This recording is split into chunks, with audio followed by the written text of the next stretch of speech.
এটা দুঃখজনক না, এটা লজ্জাজনক, এটা ন্যাক্কারজনক। আফগানিস্তানের কাছে ওয়ানডে সিরিজে বাংলাদেশ 3-0 ব্যবধানে হেরেছে।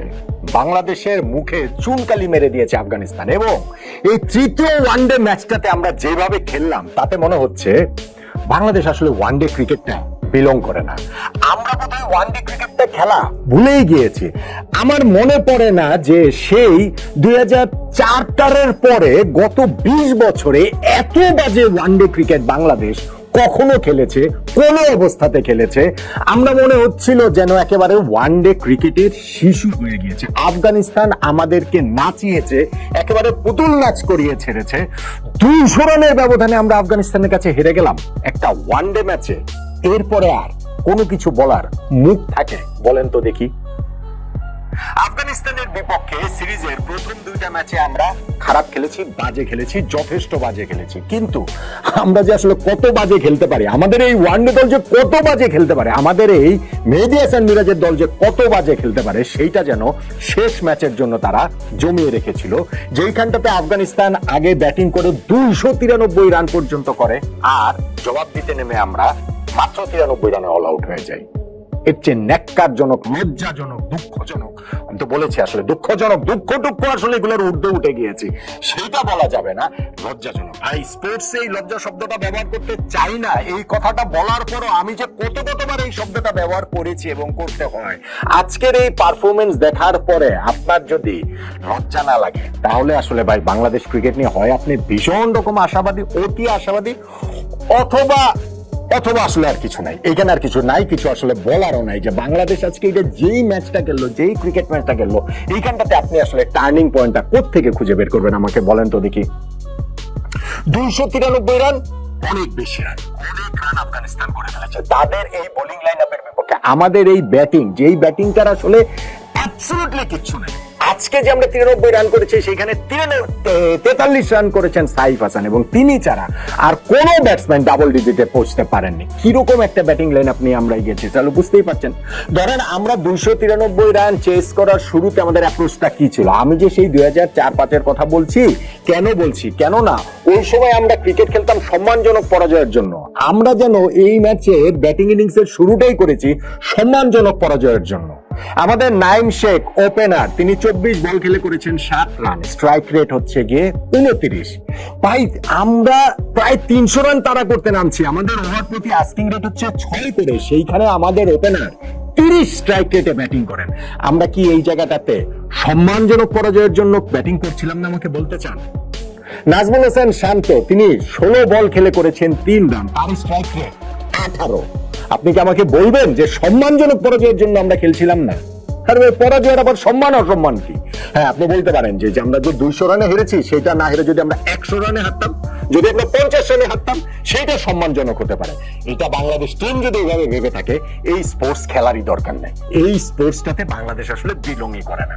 সো ওই যে শুরু থেকেই যে আমাদের যে মাইন্ডসেট, সেইটাই বাংলাদেশকে একেবারে পিছিয়ে দিয়েছে। তারপরেও আপনি বিস্ময়কর, আপনি দেখেন এরপরেও তো আমরা 1 উইকেটে 47 রানে গিয়েছিলাম, এবং সেইখান থেকে আমরা 100 রান করতে পারিনি, আমরা 200 রানের পরাজয় এড়াতে পারিনি।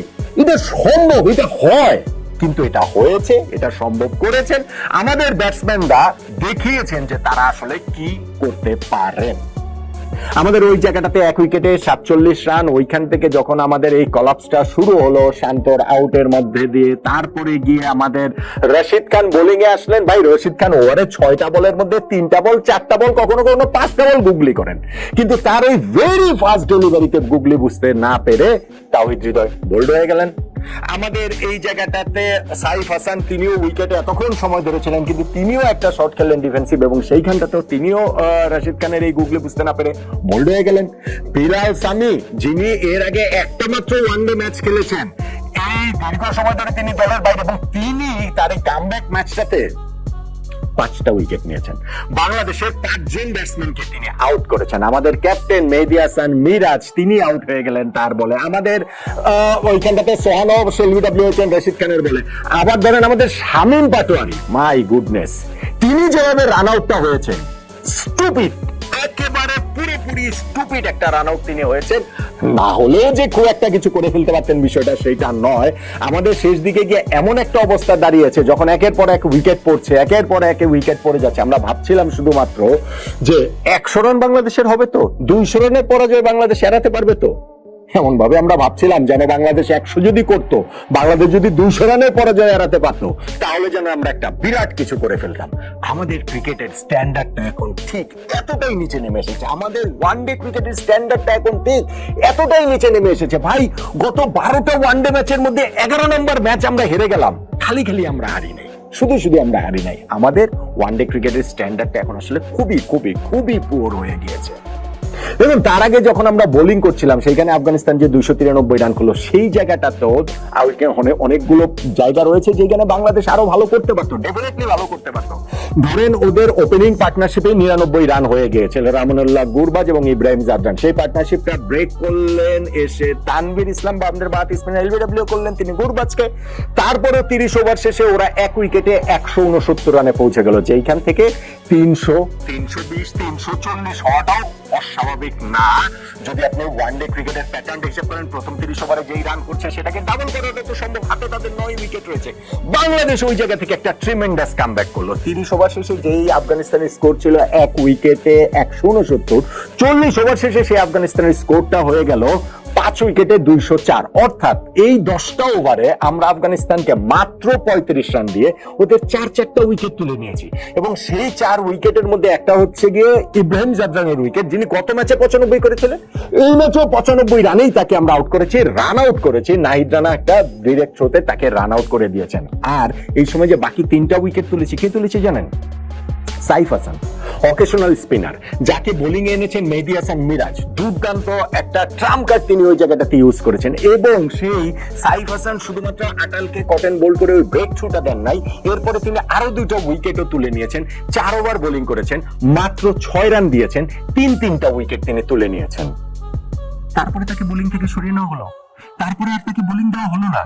এটা একটা বিস্ময়কর ব্যাপার। হ্যাঁ, আপনি যখন অকেশনাল প্লেয়ারদের দিয়ে, মানে যারা পার্ট টাইমার যারা রয়েছে তাদেরকে দিয়ে আপনি বোলিং করাচ্ছেন, নট নেসেসারিলি আপনার তাদের উপরে পুরো ফুল কোটা 10 ওভার করে দিতে হবে। কিন্তু ভাই, একটা বোলার 4 ওভার বোলিং করে মাত্র 6 রান দিয়েছেন এবং ওই পরিস্থিতিতে 3-3টা উইকেট তুলে নিয়েছেন। ক্যাপ্টেন মেহেদী হাসান মিরাজ তাকে বোলিং থেকে সরিয়ে তো নিলেনই, আর তাকে বোলিং এ ফিরিয়ে আনলেন না। ভীষণ রকমের বিস্ময়কর, ভীষণ রকমের এটা বিস্ময়কর সিদ্ধান্ত। আমরা ওই 40 ওভারের পরও কিন্তু ওই কামব্যাকটা ধরে রেখেছিলাম।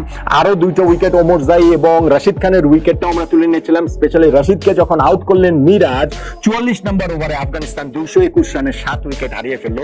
তাদের তখন যে ইনিংসটা তাদের 300, 350 হয়ে যেতে পারতো, সেইটাকে আমরা 250-র মধ্যে আটকে রাখতে পারি কিনা এরকম একটা অবস্থাতে কিন্তু আমরা চলে গিয়েছিলাম। আমরা সেটা পারিনি। আমরা 300-র কাছাকাছি রান দিয়ে দিয়েছি। কিভাবে দিয়েছি জানেন? ওই যে 48 নম্বর ওভারে শেষ 2টা বলে হাসান মাহমুদ 2টা উইকেট তুলে নিয়ে ওদের স্কোরটাকে হচ্ছে গিয়ে 9 উইকেটে 249 রানে পরিণত করলো। ওইখান থেকে আমরা শেষ 2টা ওভারে, ওদের হাতে মাত্র 1 উইকেট ছিল, 44 রান আমরা কনসিড করেছি।